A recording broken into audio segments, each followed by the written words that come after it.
Kirby Planet Robobot is one, if not the most beloved title in the series and delivers on almost every aspect. One of those aspects are the boss fights, one of the franchise's greatest strengths, especially after the outstanding groundwork Triple Deluxe set. Just like we did with many other titles in the series, let's rank the mechanical beasts of Planet Robobot and determine which enemy deserves to be the best. In order to keep things simple, I'm going to combine every opponent with the EX counterpart and leave bosses of Team Kirby Clash behind.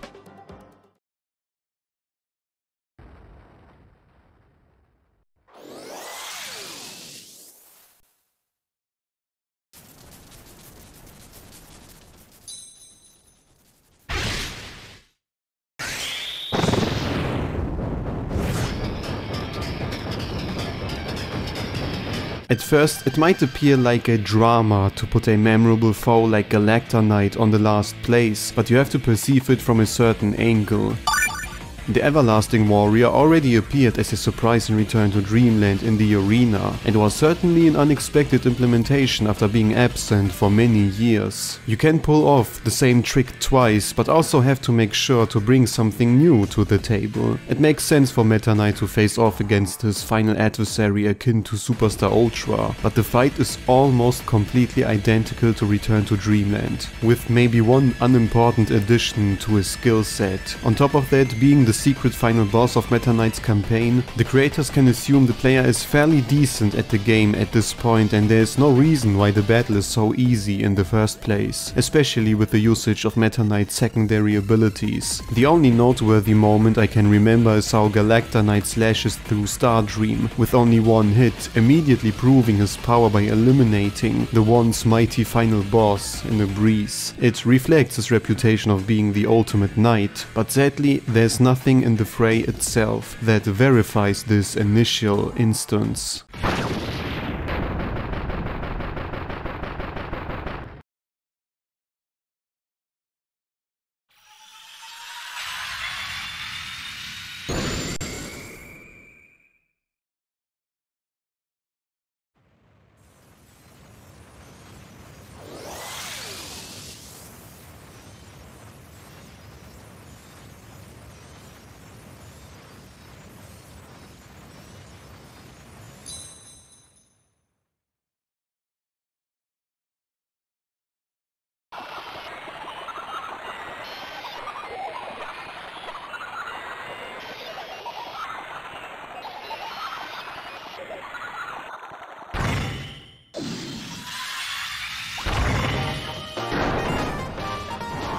This artificial enemy from the past collected data from various life forms, creating the perfect nostalgia bait.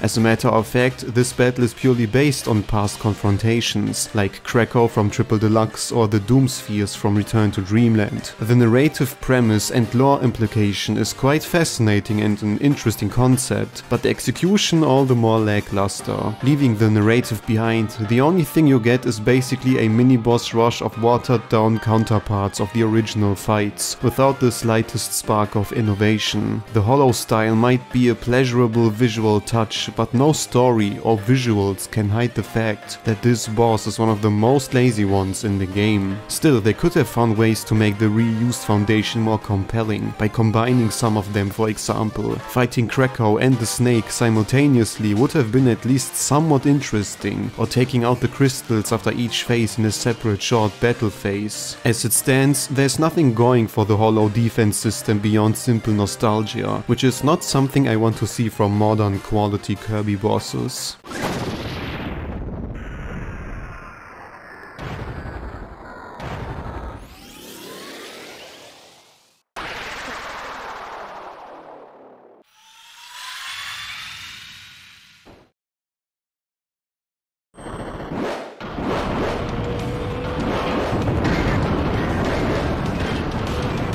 The first and sadly only boss that requires the robot armor suit. Giga is a giant robotic monster with heavy swinging arms and an intimidating presence. Looking at this foe as such, he comes across as stronger than most main oppositions, but is only a mini-boss. After taking out smaller minions, the boss himself appears in the background, and you have to destroy his arms by crashing his armor and unscrew his limbs to go for the head. The whole fight is fairly simplistic, quite easy and doesn't take too much time, but an entertaining change of pace. The robot armor suit is the perfect combat gear for those kinds of huge enemies, and it's quite a shame and puzzling, to be honest, why there are not more of those kinds of enemies. Slowly taking parts of their body apart and going for those heavy hits would have been extremely satisfying, but unfortunately Giga is the first and only opportunity to go for a real mecha fight in this game.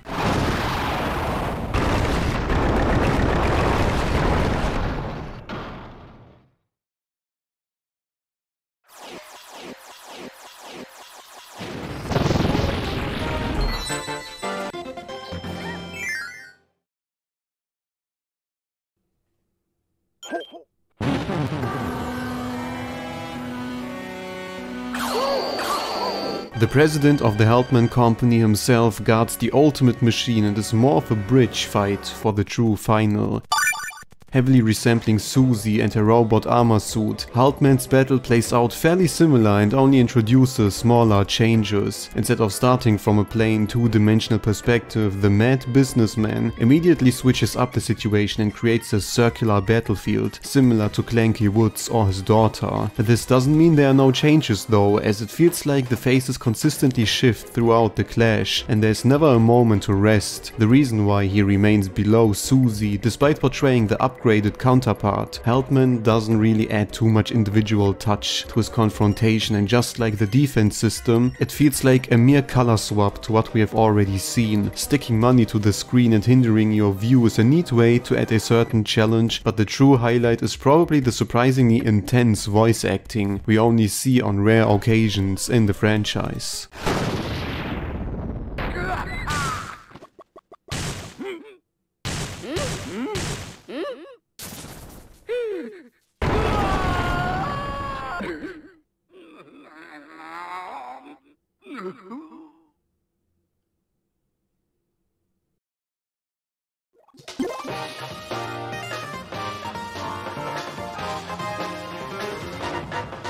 Just like Giga, not necessarily a traditional boss at the end, but COGS in combination with the return of Kabula might still count as a proper boss.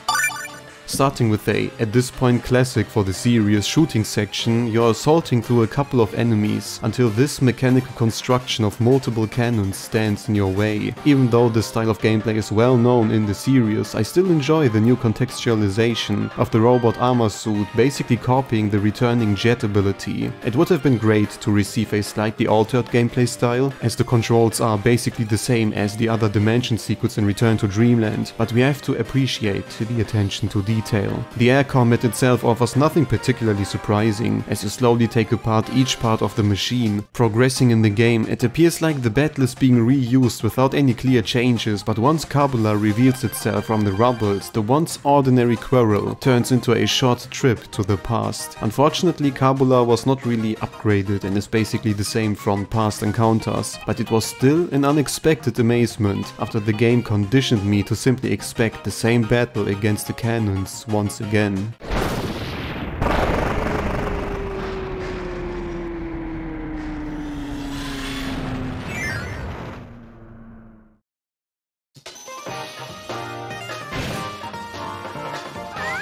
It's not so surprising to swing your sword against Metanite in a Kirby game, and Planet Robobot is no exception. Just like the rest of characters, Metanite was heavily mechanized and turned into Mecha Knight, a warrior without a will and only used to follow commands. If I had to only judge the very first fight during the regular playthrough, this alteration would easily drop way harder on this list, but because Mecha Knight appears regularly at the final and bonus adventure, his battle improves slowly. What starts as a rather standard Meta Knight battle with some additional gimmicks turns to an unexpectedly creative duel with an extended robot arm and small lasers. Back in the day, Metanite battles were quite challenging due to the knight's quick movement and unpredictable patterns, but as Kirby games turned easier during the years, so did Metanite, and there have to be other ways to make him interesting. Mecha Knight is such an attempt, and despite the fact it could have been more, I'm quite pleased with what they ultimately came up with.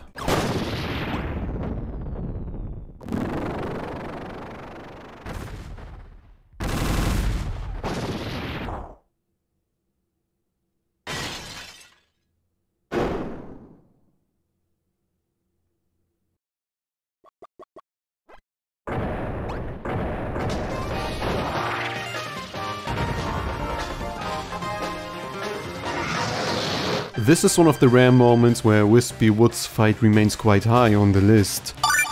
Technically speaking, it's Clanky Woods, as this robotic menace only portrays the iconic tree from the outside, but being armored with his own tricks. The first time you meet the not-so-stoic tree is during the first level, where you have to run and dodge obstacles. It's an amazing way to introduce a boss as a serious threat, but if you're feeling brave enough, it's also possible to frighten him away for some extra items. The actual battle at the end of the world goes through 3 unalike phases, adding a huge amount of variety for a first boss. One key difference in comparison to Triple Deluxe is the introduction of a circular battlefield. Similar to Kirby 64, it creates a certain sense of depth and 3-dimensional space, while increasing the flexibility of what a boss can do. The only smaller nitpick I have is the last phase where Clanky closes the tower and attacks from the background. While it's alright in the standard fight, I wish the EX counterpart would have required you to climb up the closed area and deal the final blow at the top. As it stands right now, the last phase doesn't really add too much or gives off the feeling it's now or never. One thing, however, I have to praise is the resistance Clanky shows throughout the game. Sometimes you get the impression he appears more often than Suzie herself, which indicates he's a mere mass production product. I would have loved a scenario where you have to either run or fight multiple Clanky Woods at once, maybe even going through a level where you can observe the process of producing them. Even so, all of this is simple wish thinking and cannot undermine the creative visual and gameplay display of this variation of Wispy Woods.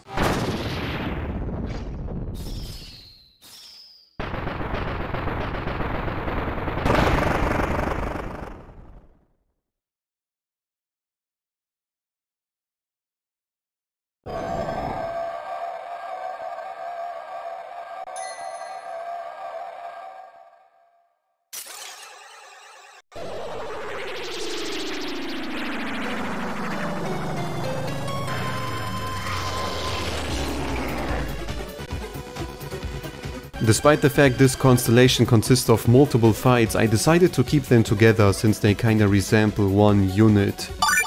After beating the game a second time and traveling with Metanite through a mechanized planet Pop, it's time to reach Stardream another time and confront the machine. Due to Metanite's everlasting persistence to search for a true challenge, you encounter doppelgangers of opponents from the past, one of them dating back many years ago, while the other is fairly recent. Sectonia is almost completely identical to her clash in Triple Deluxe, with the exception of only one new technique. Again, it was probably an easy way to extend the fights without having to implement a completely new one, but luckily the other encounter makes up for this by emerging from a time many players are not even aware of. Dark Matter is not really an unknown enemy despite being absent since many years now, but one character some fans do not know about is the variation of Dark Matter from Kirby's Dream Land 2, portraying a powerful knight with the ability to shoot lasers. The simplistic modernized theme and his frantic sword swinging are identical to his very first appearance, and the creators always manage it to rebuild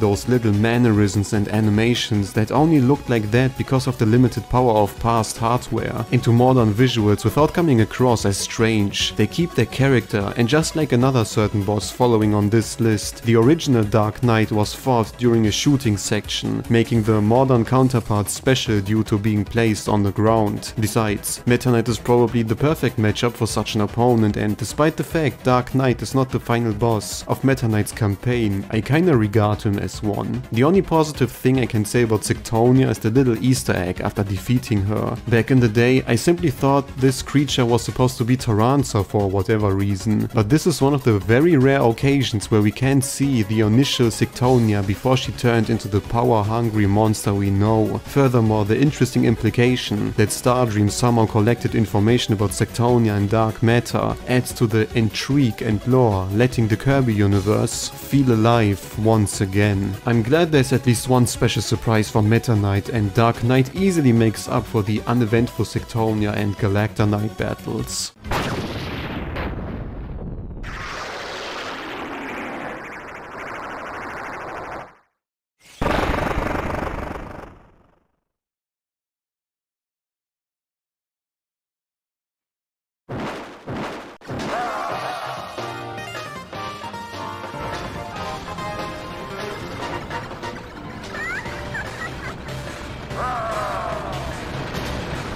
Just like with Metanite, it was quite obvious to receive another DDD battle. It would have been interesting to create a fight with the lost DDD robot known from the cancelled GameCube game, but what they came up with is at least similarly intriguing. Instead of fighting the king himself directly, it's a clone similar to Dark Matter and Sectonia, with the obligatory enhancements. Akin to his name, this variation of DDD splits himself into 3 separate parts, which have to be defeated and become smaller the longer you attack. With standard DDD skills, nothing seems to be out of the ordinary, but if you take a look at the surroundings, it becomes pretty clear the elevator takes all of you to the true fray. At the top of the skyscraper, the DDD clones unpack a giant cannon and drifts around the arena to shoot from every angle. The sense for 3D and the corresponding effect come successfully to light, and thanks to the constant shift of position from your enemy's side, there is never a safe spot to hide in. I would argue the whole staging still doesn't reach the heights, and just looking at the fight without experiencing it, it might come across as rather plain. Still, in action it's surprisingly entertaining, and the Triple D firework at the end is the perfect way to end a convincing clash against Kirby's very evil rival.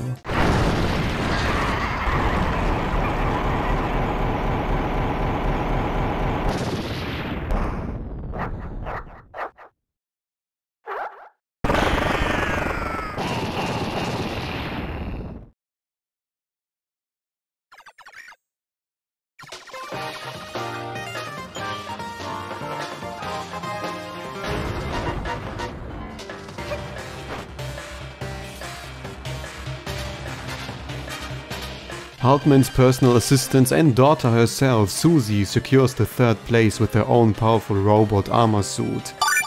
Initially, I wasn't sure what to expect from this little antagonist, since her build doesn't give off much information on how she would operate. The answer is the counterpart to Kirby's robot armor suit, which makes it all the more sad that we never got a robot armor suit clash between them. Even so, when the 2nd phase starts and Suzie animates the whole arena into a circular battlefield, similar to the one of Clanky Woods, it's a great sense of depth, but much more expanded. Unlike Clanky, Suzie jumps all over the place and attacks with rockets, dash attacks and the weight of a machine. There's not a particular move I can point out that makes this battle special, whereas it's the combination of every move, resulting in an extremely varied encounter. Besides, unlike in Triple Deluxe with Taranza, it's nice to see Suzie taking action once in a while instead of letting other henchmen do the job, and she really feels like a constant participant in the story.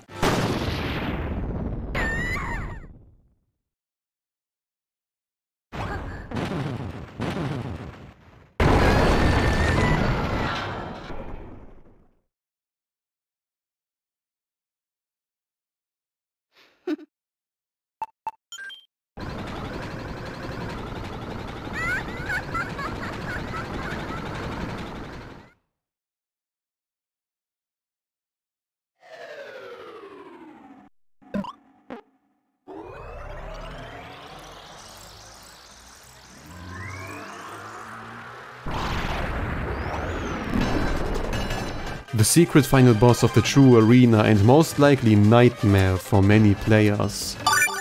Stardream's soul, or to be more precise, its heart, reveals itself after an exhausting ongoing struggle through every boss of the game, and just like with every other prior soul enemy, does not hold back in any terms. For every fan of the series, it doesn't come off as a surprise to fight one last mysterious foe at the very end, but one thing that made Stardream's soul especially intriguing is what they would do after this specific climax. One additional phase with a halberd, or perhaps using the robot armor suit to round things up? The answer might be more on the traditional side gameplay wise, but all the more interesting considering the past. As you have probably noticed at this point, Planet Robobot likes to recycle most of its fights, either from the past or the main adventure itself, and Stardream's soul is the perfect exception of how to mix callbacks with a modern contextualization. Obviously the whole scenery is very reminiscent of Superstar and the original Nova, with the only difference of fighting on the ground this time. This alone gives a completely new feeling to this uncanny enemy, and you have to watch out from all angles to not get hit by the various pillars shifting through the arena.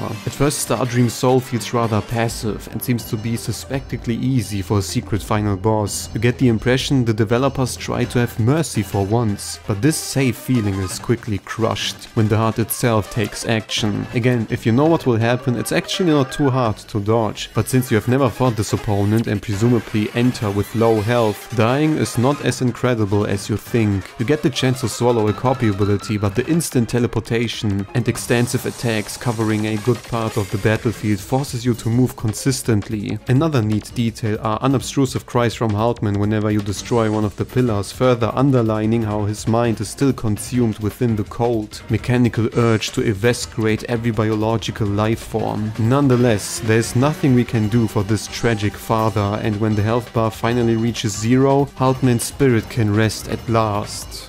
Apparently. Whenever the scream doesn't shift to a glorious fanfare, the player immediately knows there's something wrong, and as one ultimate ace, Stardream's soul activates a self-destruction program that ended many true arena runs. You have to dodge 3 fast shockwaves that deal so much damage it can be basically counted as a one-hit KO. Having to go through everything only to die so cheaply can feel devastating and is directly the hopeless feeling. After all, the true arena is the absolute challenge of any Kirby game, and due to the fact the developers can assume inexperienced players will not even reach this point, they can do whatever they like in order to increase the challenge. Admittedly, it's not even a challenge but a hollow trap, but the sheer truth, they were brave enough to implement such a final middle finger for everyone who thinks it's over obtains my respect, and is not without a reason one of the most memorable Kirby moments in the series.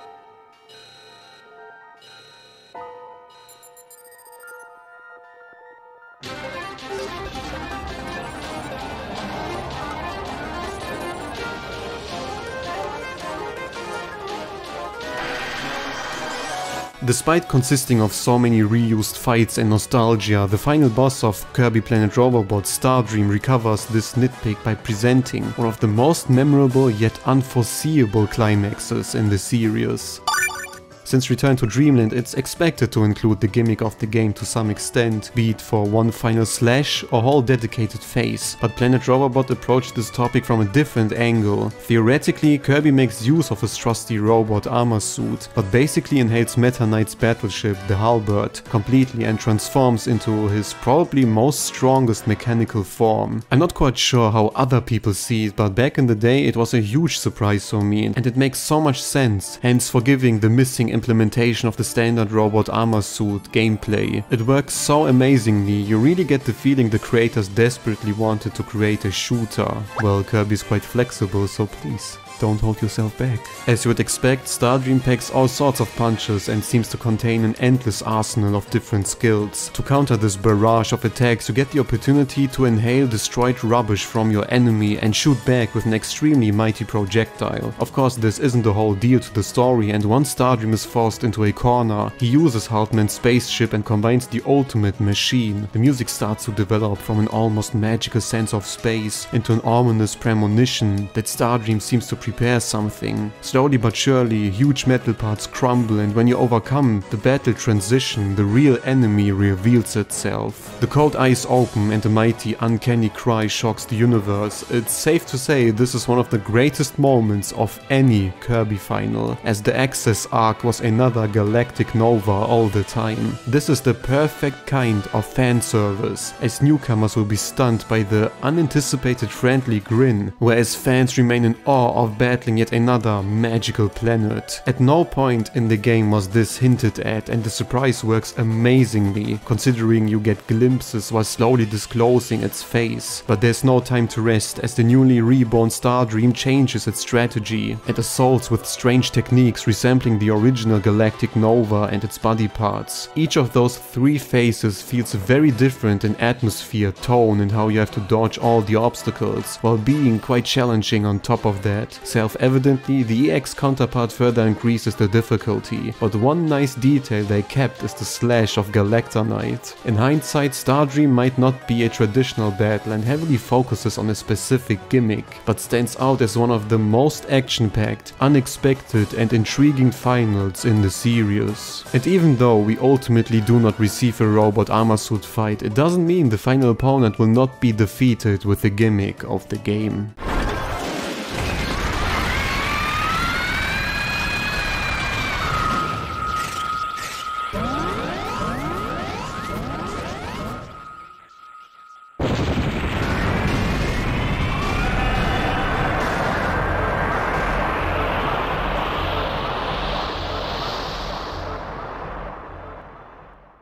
As mentioned many times on this ranking, Planet Robobot relies noticeably on nostalgia and even recycles most of its fights from the very same game. While they are surely upgraded to some extent, it cannot hide the fact that most clashes suffer from this uncreative approach. Planet Robobot released quite quickly after Triple Deluxe, which might be a part of the reason why those bosses lack in their variety, but it's still serviceable enough to have some strongly memorable fights.